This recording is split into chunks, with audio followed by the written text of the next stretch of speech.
Let's talk about symptoms of HIV, which is actually slightly misleading because HIV usually doesn't have any symptoms. HIV is a virus that you're infected with that may or may not lead to AIDS. People who are infected with HIV often don't know they're infected because there are rarely symptoms. Sometimes doctors will say that when you seroconvert, which is when the virus actually enters your bloodstream, there might be some flu-like symptoms that people feel, but in general, there are no really apparent symptoms that would say to someone, I'm infected with HIV.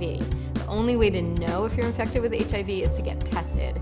And there are 3 different ways of getting tested for HIV. 2 of them involve blood and 1 does not.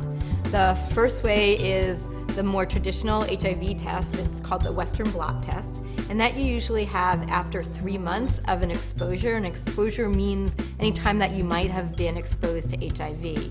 So whether that's through sharing needles with somebody, having unprotected or forced intercourse, having some sort of contact with blood from someone who's infected. Those are the ways that you can get infected, and after 3 months you'll be able to tell through a Western blot test if you actually are HIV positive.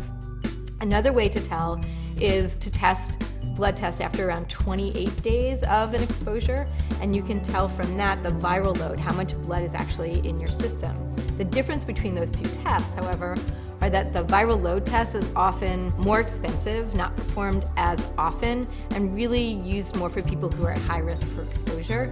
The Western blot test, very inexpensive, you can often get it for free, and it's very accessible through clinics in your area. You can also do the Western blot test through a home test, and you can purchase that test online and do it by yourself in your house and call in and get your results over the phone. The third kind of test that doesn't involve blood is the oral swab test, often called rapid testing. And that test involves taking like a Q-tip sort of instrument, but more abrasive, and taking cells from your cheek. So those are the ways to get tested. Very rarely are there symptoms of HIV, and really the only way to tell if you're infected is to be tested.